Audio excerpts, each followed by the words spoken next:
வணக்கம். இன்றைய சோலை சாய் சமையலில் பருப்பு உருண்டை குழம்பு. அதுக்கு என்னென்ன வேணும்னு பார்க்கலாம். ஃபஸ்ட்டு குழம்புக்கு பார்க்கலாம். வெங்காயம், தக்காளி, தனி மிளகாத்தூள், மல்லித்தூள், மஞ்சத்தூள், பூண்டு, கருவேப்பிலை, கொத்தமல்லி. அடுத்து தாளிக்கிறதுக்கு வேண்டியது கடுகு, வெந்தயம், எண்ணெய், உப்பு. இந்த அளவு புளியை போட்டு கரைச்சி வச்சுருக்கிறேன் பாருங்க. தாளிக்கலாம். எண்ணெய் ஊற்றியாச்சு, காயட்டும். ஃபஸ்ட்டு கடுகு போட்டுக்கலாம்.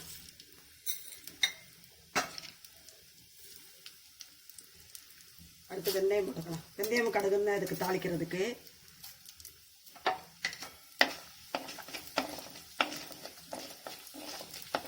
சொல்ல விட்டுட்டேன், பெருங்காயம் போட்டுக்கணும்.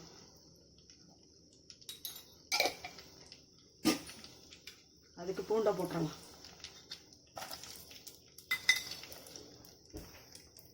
கருவேப்பிலையும் போட்டுடலாம்.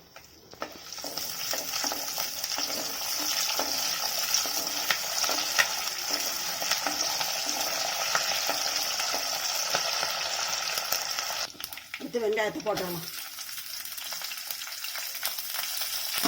வெங்காயம் வதங்குறதுக்கு உப்பு போட்டுடலாம்.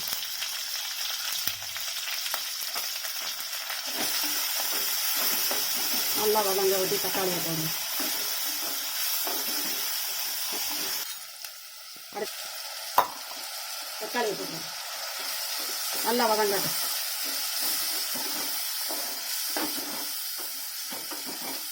வதங்க வட்டி மசாலா தூள்லாம் போடுவோம். நல்லா வதங்கிடுச்சு. இந்த குழம்புக்கு ஒரு தக்காளி 2 வெங்காயம் போதும், கரெக்டாக இருக்கும். அடுத்து மசாலா தூளை போடுவோம். தனி மிளகாத்தூள் இதனால் 2 ஸ்பூன் போடுறேன். 2-2.5 ஸ்பூன் போடுறேன். இதுக்கு சாம்பார் தூள் நல்லா இருக்காது. 3 ஸ்பூனு மல்லித்தூள். அடுத்து மஞ்சத்தூள்.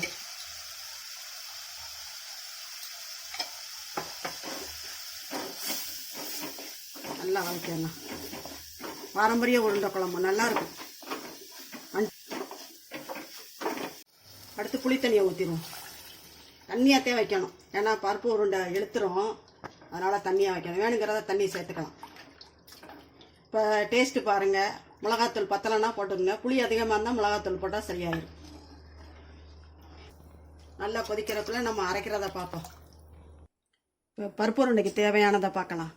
1 கப்பு துவரம்பருப்பு, 1 ஸ்பூனு கடலைப்பருப்பு, பூண்டு, வெங்காயம், கருவேப்பிலை, கொத்தமல்லி, மிளகாத்தூளே போட்டுக்கலாம். மிளகா போட்டால் திப்பி திப்பியாக இருக்குது. கொஞ்சம் தேங்காய் அரைச்சி ஊற்றுறதுக்கும் கொஞ்சம் தேங்காய் உடச்சி வச்சுருக்கேன். ஜாரில் போடலாம். பருப்பு போட்டேன். அடுத்து பூண்டை போட்டுடலாம். கொஞ்சம் உப்பு போட்டுக்கலாம். அதில் கொஞ்சம் சோம்பு போட்டுக்கலாம். அரைச்சிட்டு வந்து மற்றதெல்லாம் போடலாம். அதுக்கு அரைச்சிட்டு வந்துட்டேன். இந்த பாருங்கள், வெங்காயம், பச்சை மிளகா, வெங்காயம்,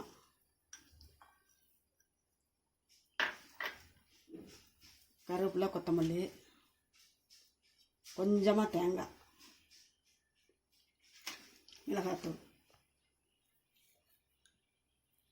கொஞ்சம் இதில் பெருங்காயமும் போட்டுக்கலாம். பருப்பை கண்டு பெருங்காயம் போடணும்.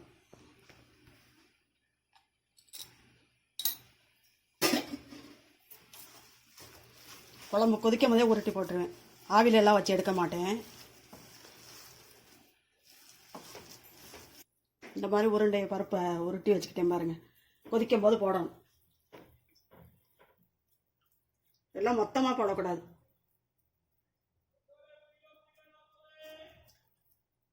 2 கொதிக்க ஓடி அப்புறம் போட்டுடலாம். இந்த பாருங்கள், எல்லா உருண்டையும் போட்டுடலாம்.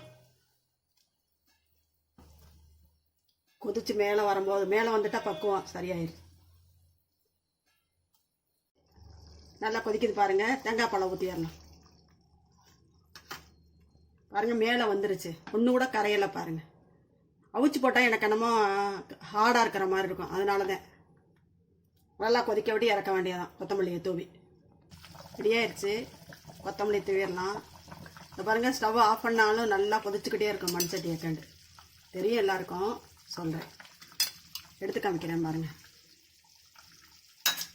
நல்லா சாஃப்டாக இருக்குது பாருங்கள். பாரம்பரிய உருண்டை குழம்பு ரெடியாச்சு. எப்படி இருந்துச்சுன்னு கமெண்ட்ஸில் சொல்லுங்கள். பிடிச்சிருந்தா லைக் பண்ணுங்கள், ஷேர் பண்ணுங்கள், சப்ஸ்கிரைப் பண்ணுங்கள். நன்றி, வணக்கம். நாளைய வீடியோவில் பார்க்கலாம்.